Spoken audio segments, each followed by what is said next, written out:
Hello Dino Peeps! I've racked up about 210 hours in Ark Survival Ascended, and I wanted to share my thoughts on the game with you. Keep in mind that I'm speaking from my own experience, which might not be necessarily aligned with those of other players or the developers. You're here for my take, and that's what you get. Let's kick it off with the positives I have to say about the game.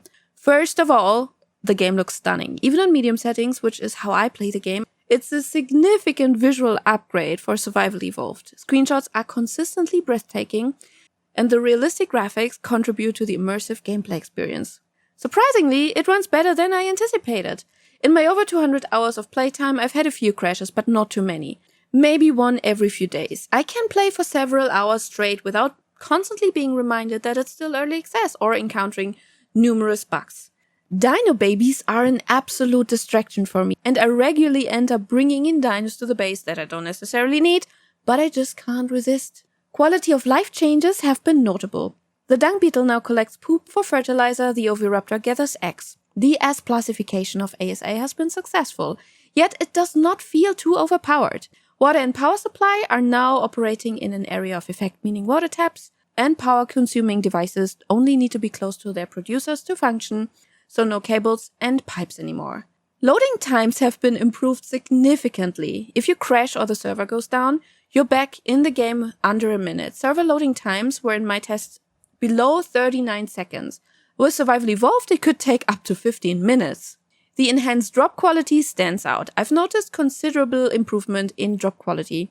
Many useless blueprints have been removed from the game, clearing up drop space. Ascendant loot isn't super rare anymore, and it isn't solely restricted to cave drops, but they can occur directly in the overworld. Breeding changes have made it easier for beginners. Later on, dinos can even be stronger than in Ark Survival Evolved, so it's a win-win situation.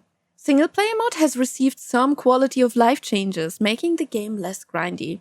Higher rates, increased health, and damage make a difference, especially considering that in single-player you can't simply let dinos grow overnight or take advantage of the passing time. So I find these boosts quite fitting. Building has been improved significantly. Although I'm not particularly someone who builds a lot in Ark, I can see that a complete rebuilding of the construction system is a 200% improvement compared to what we had before. Building in Ark used to be my arch enemy, and now it's at least not super dramatic anymore. Additionally, there are now more colors, 120 more colors to be precise, and they can be applied to almost everything. Nearly the entire range of items can be dyed with these colors, whether it's furniture, walls, clothing, or other surfaces. The possibilities are nearly limitless. But now onto the neutral points. Performance. And I know this is a neutral point for me, partially because I haven't experienced significant performance issues myself, but mainly because performance improvements were heavily influenced by the development's time constraints, or rather the rush to release. Wildcard is bound by a contract Snare Games had with Nitrado, limiting the time for improvements and optimizations before release. At the moment, it was more crucial to publish the game and stay within the time frame than to deliver a perfect game. And this isn't how game development should ideally function, highlighting why deadlines shouldn't be set by individuals unfamiliar with game development. However, what is done, and now it's crucial to look into the future. How can things be patched quickly? What performance-affecting bugs exist, and which patches and fixes have the most impact? Currently, we're tracking the Steam repositories for Ark Survival Ascended, and we can see relentless work on the game, even on weekends and sometimes during late hours. Bugs and crashes. And when it comes to bugs and crashes, this point for me aligns with the discussion on performance problems mentioned earlier. I'm aware that they are currently causing significant frustration for some, and work has been done on many bugs. Some crashes need adjustments from NVIDIA through new drivers or changes in DLSS or FrameGen code, as these seem to cause most issues. Particular users of the 40 series of graphic cards are currently experiencing problems with persistent crashes.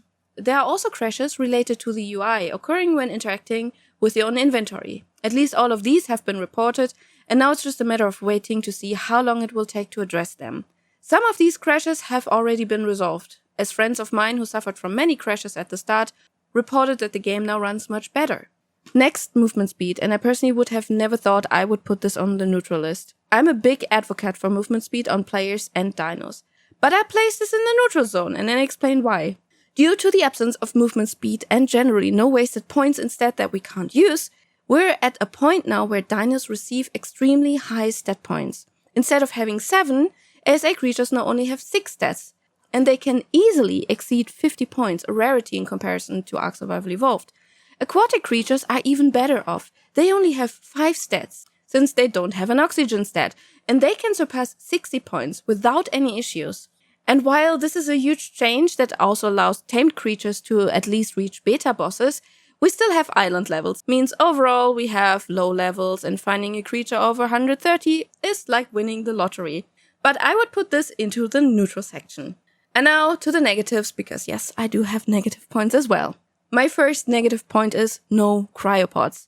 And I've already made a lengthy and detailed video about this, but the fact that we don't have cryos has frustrated me multiple times and led me just to close the game. And I know some PvP players will start complaining now and say I should just get better at the game, but currently there are so many issues with creatures falling into the mesh, getting stuck in foundations, floating to the ceiling, or just being invisible. That's not a skill issue. Sometimes they're simply in places they shouldn't be. Also, the new AI of the creature isn't as intelligent as it should be. To prevent creatures from getting trapped or make it harder for players to trap them, we now have a different problem. Getting creatures to follow into a closed base is nearly impossible. You have a walking imprint and you need to whistle your creature outside because there isn't enough space inside. Good luck getting it back in. We're now not just playing the floor as lava, but we're playing especially ramps, and dino gates are lava too. And as I mentioned in my neutral points, that's fine. It's a process and it will improve over time. But please give us a debug tool to retrieve our dinos. My next negative point is that we don't see stat points until Overseer Alpha, and this really bothers me. I love the tech binoculars. We absolutely needed them in game. However, they don't serve us much on the island, since we only get them at the very, very last boss, the Overseer Alpha. And that's practically the moment on the island where we don't need them at all anymore. Surely, they're a welcome help for the next maps, as soon as you have access to Element. But I would like to have them at the beginning to aid in breeding. Currently, there's not much left you can do except of installing mods or use Ark Smart Breeding, or if you're old school, pen and paper will do just as well.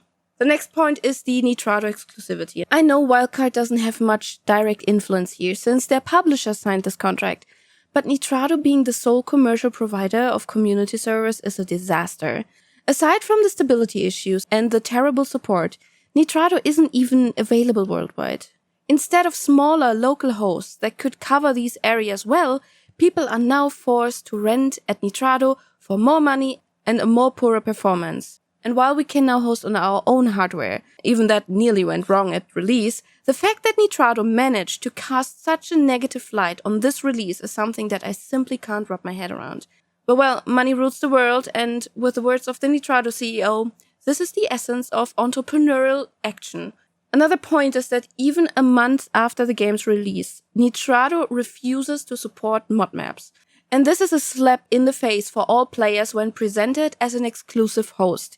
If, for instance, you want to play ASA Svartalfheim with your friends on a server, currently you have to host it elsewhere than Nitrado on your own machine. So recommendation or not from me. When it comes to whether you should get ASA or not, I can't give you a clear yes or no. And let me explain why. ASA came out as an early access, meaning it's still in development. This means by purchasing it, you taking the risk that the game might never be completed. And even though this is a very theoretical risk, it's still a risk you need to be aware of. 40 euros is a lot of money for many, which you don't just have lying around. Not everyone wants to be essentially paying to be a tester for a game, because that is what early access means. You get the game that already has some of the planned features.